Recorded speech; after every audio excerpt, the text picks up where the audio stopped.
নমস্কাৰ মই মোৰ ইউটিউব চেনেল হেল্থ এণ্ড ৱেলথলৈ আপোনাক স্বাগতম জনাইছোঁ।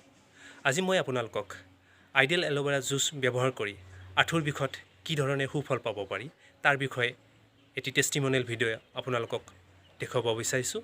এই ভিডিঅ'টোত আপোনালোকে দেখিব পাব যে এগৰাকী নাৰীক কি ধৰণে ডক্টৰে পৰামৰ্শ দিছিলে নিজৰ ভৰিখন কাটিবৰ কাৰণে আঁঠুৰ বিষৰ কাৰণে, আৰু তেওঁ সেই উপদেশ নামানি আইডিয়েল এল'ভেৰা জুচ এই জুচটো ব্যৱহাৰ কৰি কিছুদিন ব্যৱহাৰ কৰাৰ পিছতেই তেখেতে এই ভৰিখনৰ বিষটো ভাল পাইছিলে আৰু তেখেতে আজি নিজে সেই কথাখিনি আমাৰ আগত শ্বেয়াৰ কৰিছে।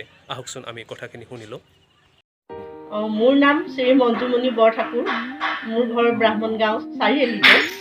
মই আইডিয়েল এল'ভেৰা জুচটো খাই বহুত ভাল পাইছোঁ। মোৰ আঁঠুৰ বিষ হৈছিলে, কিন্তু এইটো জুচ খোৱাৰ পিছৰ পৰা মোৰ এতিয়া আঁঠুৰ বিষ একেবাৰে নাই। কাম বন কৰিছোঁ, ইফাল সিফালে গৈছোঁ, ঘূৰিছোঁ, পকিছোঁ। মই যথেষ্টখিনি ভাল পাইছোঁ। 15 দিনমানৰ পিছৰ পৰাই পাইছোঁ। আগৰটো মোৰ এতিয়া 3 বছৰমান হ'ল বিষটো আৰম্ভ হোৱা। খোজকাঢ়িব নোৱাৰোঁ, ভালি কাম চাম কৰিব নোৱাৰোঁ, কিন্তু এই জুচটো খোৱাৰ পৰা মই যথেষ্ট ভাল পাইছোঁ। নগাঁৱত এজন ডক্টৰক দেখুৱাই ডক্টৰে মোক ভৰিটো কাটি দিব লাগিব বুলি ক'লে।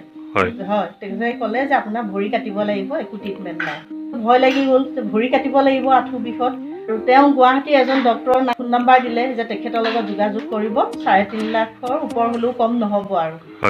তাৰপিছত আহি তেওঁৰ লগত যোগাযোগ কৰিলোঁ, গুৱাহাটী ডক্টৰজন। তেওঁ ক'লে যে 3.5 লাখ পৰিব। তাৰপিছত চিন্তা কৰিলোঁ, কিন্তু এই আইডিয়েল এল'ভেৰা জুচ খাই এতিয়া মই ইমান ভাল পালোঁ। মোৰ এতিয়া মন গৈছে যে নগাঁও ডক্টৰজনক ক'মগৈ যে আপুনি কাটিবলগীয়া ভৰিটো এতিয়া চাওক মই কিমান সুন্দৰ হ'ল।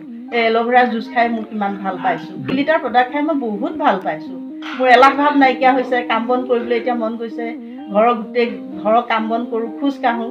মোৰ এতিয়া বিষ একেবাৰে নাই। মই মাত্ৰ 1600 টকাতে মই ভাল পাইছোঁ। এতিয়াও খায়ে আছোঁ, কিন্তু 3.5 লাখ টকা ক'ত আৰু 1600 টকা